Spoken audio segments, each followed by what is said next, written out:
안녕하세요. 유아 읽어주는 남자 드림진 코리아 야원영입니다. 최근에 그 유학원 창업에 대한 문의가 있었고 그 컨설팅을 원하시는 분이 연락을 주셨어요. 문자로 이렇게 자신의 상황에 대해서 자신의 계획에 대해서 말씀을 주셔서 그러면 제가 짧게나마 제가 한 경험을 가지고 컨설팅을 한번 해드리겠습니다 하고 해서 질문을 14가지 정도 받았습니다. 그래서 그 질문에 대해서 오늘 오후에 잠시 유선으로 전화 통화로 그분의 계획에 대해서 제가 아는 범위 내에서 유학원 창업에 대한 부분들, 뭐 세법에 대한 부분들, 그리고 행정적인 것들에 대한 거, 그다음 운영에 대한 거, 그리고 학교들과의 계약이나 그 이후에 진행되는 사항들까지 말씀을 좀 나눠드렸어요. 그래서 이분도 자신의 경험이 있으시더라고요. 자기가 아이와 함께 그 특정 나라에 가셔서 캠프 또는 가족 연수를 경험하시고 나서 이 좋은 프로그램들을 주변 사람들에게 소개도 해주고 비즈니스화하면 어떻겠느냐고 판단이 드셔가지고 이제 준비해서 시작을 하시려고 하는 그런 단계셨어요.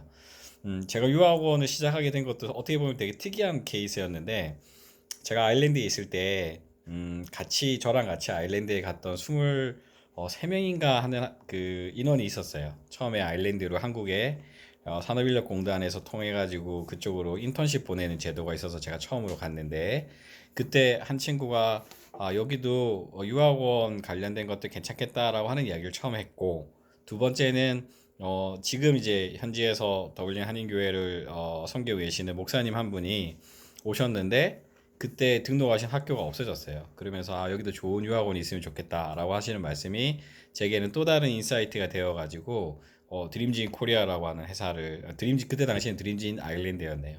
꿈을 가지고 있는 사람들, 아일랜드 와서 그 꿈을 실현하고자 하는 사람들 도와주는 회사를 만들면 어떨까 해서 드림진 아일랜드라고 하는 회사를 만들게 됐고, 그게 인연이 되어서 지금까지 유학원을 하고 있는 제 입장에서 옛날 제 모습이 생각이 났어요. 그런 분들에게는 제가 알고 있는 경험을 나눠드리면 좋겠다. 어쨌든 이분에게 제가 저 나름대로의 생각들 그리고 장점과 단점들 이야기도 해드리고 제가 했던 시행착오들도 설명을 드리면서 조금이나마 도움이 되었으면 하는 바람을 가져보는데요. 유학 창업에 대해서 고민하시는 분들은 우선 자신의 경험이 먼저 좀 필요한 것 같아요. 그 나라를 모르면서 그 나라를 소개할 수는 없으니까 이제 이런 경험들, 그리고 기본적으로 언어적인 부분들도 어떤 문제가 생겼을 때 또는 학생들을 위한 편의시설이나 아니면 서비스를 제공하기 위한 최소한의 의사소통이 필요한 정도까지는 이루어져야 실질적인 유학 비즈니스를 할 수 있지 않을까라고 생각도 들고요. 자신만의 노하우 또는 자기가 가지고 있는 퀄리피케이션에 대한 차별화, 이런 것들이 준비가 된다면 한번 도전해 볼 만한 그런 직종이 아닌가 생각해 봅니다.